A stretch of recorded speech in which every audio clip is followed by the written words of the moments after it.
Hello, BookTube. I've got a little mail for you today on a bright, sunny Tuesday. Not a cloud in the sky, not a hint of moisture of any kind, no rain, no sleet, no snow, not even dew. Nothing. If you spit outside, it doesn't even reach the ground, it just vanishes. It is a bone dry, beautiful, blue skied Tuesday. Uh, and there's a bit of mail. Of course, I was riding high on my horse on Sunday because I got mail. I got a package delivered on Sunday, and there was a package delivered here so late on Saturday that it might as well have been Sunday. And I was thinking, yay, no break in the mail. And then yesterday was a federal holiday, so there was no mail of any kind. Even the trucks weren't out and about that I could see. The Bean and I were out all day long, and there was no traffic of any kind, no hint that mail was being moved. So I did have a bleak and barren day. It just wasn't Sunday. But we do have packages this time around. Got a handful of them here to see what's of any interest. We are slowly, inexorably getting closer to the time of February when it will be time for me to rearrange the workbook shelves. That is slowly getting here.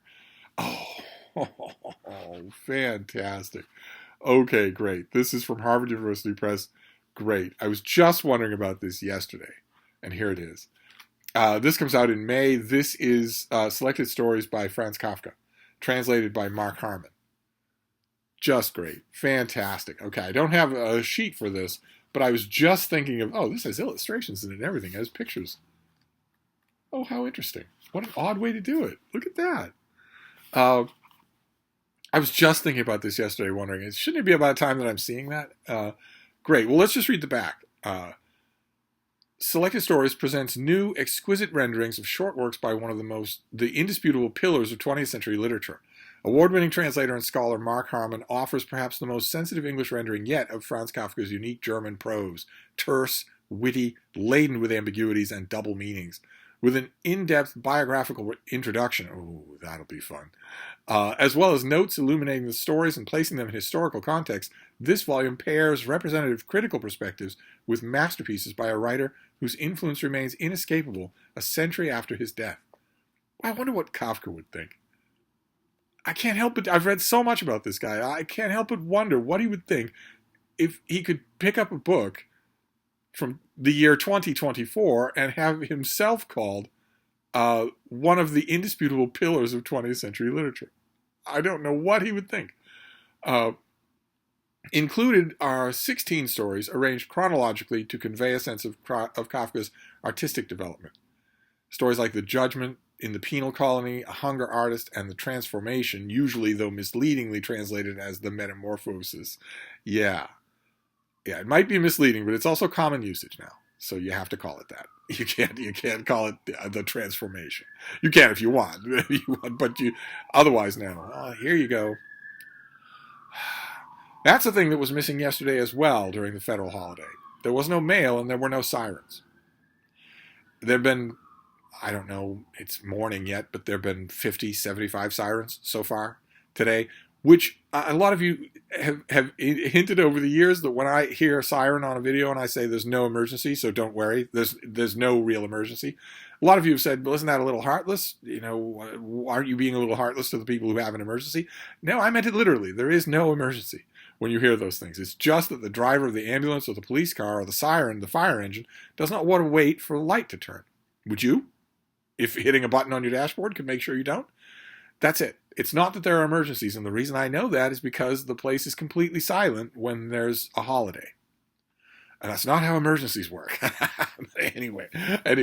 You can't call it the Transformation, sweetheart. It's the Metamorphosis. That's what it is. Represent the pinnacle of Kafka's achievements. Accompanying annotations highlight the wordplay and cultural allusions of the original German, pregnant with irony and humor that readers in English have often missed. Okay, all right. Although Kafka has frequently been cast as a loner. Okay, all right. That's all right. There's a huge book of his love letters. Well, anyway, in part because of his quintessential depictions of modern alienation, he had a number of close companions. Harmon draws on Kafka's diaries, extensive correspondence, and engagement with early 20th century debates about Darwinism, psychoanalysis, and Zionism to construct a rich portrait of Kafka in his world.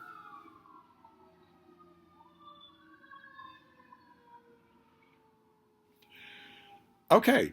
Well, to the limited extent that we're going to get mail here instead of sirens, Mark Harmon is a professor emeritus of German and English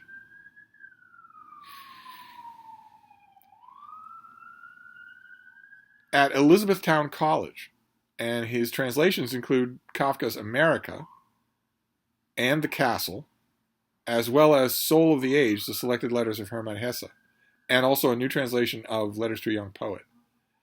Okay, so this comes out in late May. Great. Very happy to have it. Very happy also that I don't have to worry about it. I don't have to worry about its whereabouts. I don't have to rattle any cages about it. All right, let's see what this next one is. Didn't come quietly, so I had to tear it into pieces. Let's see what this is. So this comes out in May. Oh, another May book. Okay. Okay. No pub sheet with this one either. This is going to be a thriller. This is by Fiona McPhillips, and it's called When We Were Silent. And it's the same cover design that you're seeing over and over again in American thrillers. These big, blaring block letters. Me kill no! Instead of a title, and instead of typography. So what have we got here? Louise Manson is the newest student at Highfield Manor, Dublin's most exclusive private school. Behind its granite walls are high-arched alcoves, an oak-lined library, and the dark secret Lou has come to expose. Lou's working-class status makes her the consummate outsider until she is befriended by some of her beautiful and wealthy classmates, but her attempts to reveal the truth about Highfield are met with disaster and a dead body. So, dark academia to the hilt. 30 years later, Lou gets a shocking phone call. A high-profile lawyer is bringing a lawsuit against the school and needs Lou to testify. Lou will have to confront her past and discover once and for all what really happened at Highfield. Powerful and compelling, When We Were Silent is a thrilling story of exploitation, privilege, and retribution. Ordinarily, in books like this that I read, the description on the back lets us know that Lou survives her experiences at Highfield, and 30 years later a reporter wants to talk to her. It's been my experience in books like this that the one person in the novel that you're rooting to die is the Lou figure, the outsider. They're the ones you want to die, which I think indicates a point that has been made about dark academia a lot, which is that the authors are in love with the things they're purporting to criticize. They would actually like to be one of those old money, extremely beautiful, haughty and off-putting, dismissive and insulting students at the academies that they're writing about. They might say in interviews or give the impression that they want to be the scruffy outsider, but they really don't, because the person they make annoying is always the scruffy outsider. But dare we read about the author? Fiona McPhillips is an Irish journalist, author, and screenwriter, and this is her debut novel. Fantastic. Oh, that's incredible. She lives in Dublin with her 3 kids, 2 cats, and a dog. Oh my, all right, there's a lot of mouths to feed. Okay, great. A thriller in May. I wonder if this next one will also be May. Wouldn't that be interesting if these were all May books? Let's see here. Wouldn't that be interesting, baby? Huh? Wouldn't that be interesting, baby? Ooh. She's just right next to me, as always. All right, this next one is not coming quietly either. Reminding you of Steve's Law, the more work you have to put into opening a package, the less likely it is that the package is going to be worth it. Let's see. Oh, okay. All right, we have a finished copy of something that we've already seen. This is a February release, I believe. No, this is early March. I still have not figured out how to write about this. I'm definitely going to try. This is by Noah Feldman, and it is called To Be a Jew Today, A New Guide to God, Israel, and the Jewish People. This comes out in early March. Lots of blurbs on it. What is the book itself here? What does it mean to be a Jew? At a time of worldwide crisis, venerable answers to this question have become unsettled. In this book, the legal scholar and columnist Noah Feldman draws on a lifelong engagement with his religion to offer a wide-ranging interpretation of Judaism in its current varieties. How do Jews today understand their relationship to God, to Israel, and to each other, and live their lives accordingly? Yeah, it's the same thing. I'm sure that you're thinking the same thing as I am when you read that. I don't know how anyone purporting to review this book will have any other thought in their mind but the one that you're thinking now and that I'm thinking. Writing sympathetically but incisively about diverse outlooks, Feldman clarifies what's at stake in the choice of how to be a Jew and discusses the shared theology of struggle that Jews engage in as they wrestle with who God is, what God wants, and whether God exists. He shows how the founding of Israel has transformed Judaism itself over the last century and explores the ongoing consequences of that transformation for all Jews who find the meaning of their Jewishness and their views about Israel intertwined, no matter what those views are. And he examines the analogies between being Jewish and belonging to a large, messy family. Written with learning, empathy, and clarity, this book is a critical resource for readers of all faiths. Okay, well, the book went into proofs and was proofread and went into galleys probably before October 7th of last year. But the pub sheet wasn't written then. So I don't know what the pub sheet's excuse is for not mentioning the elephant in the room, the one thing that we're all thinking. The one thing the whole world is thinking when you bring up what it means, how Jews react to God, their faith, and themselves. The whole world is saying, well, aren't you leaving something out? What about how they react to Palestine, to Palestinians? What about how they react to the occupied territories? What about how they react to Palestinians? Over and over and over again. The only question in mind here. I always say, oh God, this will be a test of whether or not I mean it. I always say that it's a weak book review that relies on current events to get it going, to get it off the ground, or to keep it going.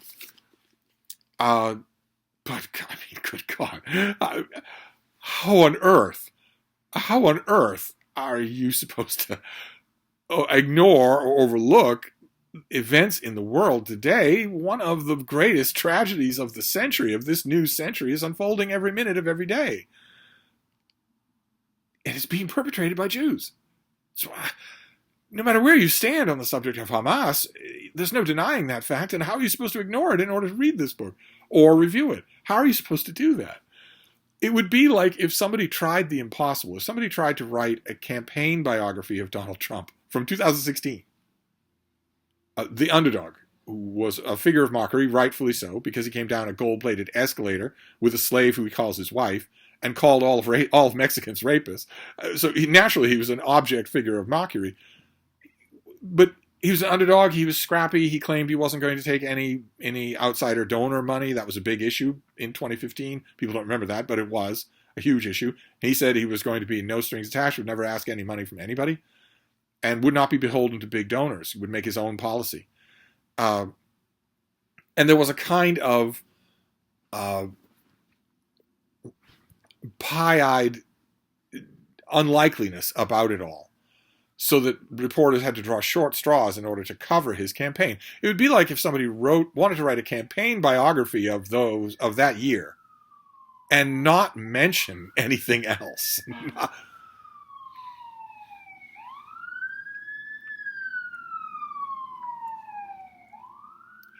and not mention that 4 years later he orchestrated an insurrection to overthrow the government, and there were people killed in the Capitol building. You couldn't do it. Or if you tried to do it, you would be asking of your readers a burden that no reader could possibly bear. This seems to me to be the same thing. How on earth are you supposed to... I haven't read the advance copy. Maybe the book will solve the problem for me. I'm certainly hoping that it will. But how are you supposed to look at... I guess it makes sense that on one level that you could try to look at it that way, since, there are a lot of Jews in America. None of them had anything to do with the decision by the Netanyahu government to invade Palestinian territories and start bombing hospitals. No Jew in America, no Jew in Europe had any say in that. And they still have to deal with questions of their own cultural identity. I guess that would be the way to do it. I don't know how I'm going to be able to do it. I don't know about myself. I would think that if this were going to get reviewed, the reviewer would either have to make the review entirely about Palestinians or not mention them at all. And not mentioning them at all is weird. That feels collaborationist with a government that is bulldozing schools and hospitals. And that feels collaborationist with Well, with one of the greatest evils that's been perpetrated so far in the 21st century. If you don't mention it at all, isn't your review irresponsible? And if you do mention it, how does it not take over the review? Which leads me to think that book review editors are going to get this book and say, no way, not touching it. There's no way to get a review of it that won't do one of those two things. So, hi, baby. Am I yelling? Oh, how's my little baby? Come down here, baby. I don't know what I will do, I guess is the short form here. Oh, goodness. But anyway, that is the mail. That is the mail for now. Just 3 books. We have a finished copy, To Be a Jew Today. We have the selected stories by Kafka, but more than just another Kafka anthology. This has a lot of extra stuff in it, which is great. That's what you want. You know, another anthology of Kafka stories, even in a new translation.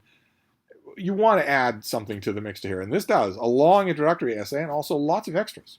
I'll have to see what the extras are like. And finally, When We Were Silent, Fiona McPhillip's debut novel. How wonderful. So that is the mail so far today. There will probably be more, but I'm going to wrap this up for now because because somebody is a little restless. I think we need to stretch our legs just a bit. But I'll be back. Thank you, BookTube.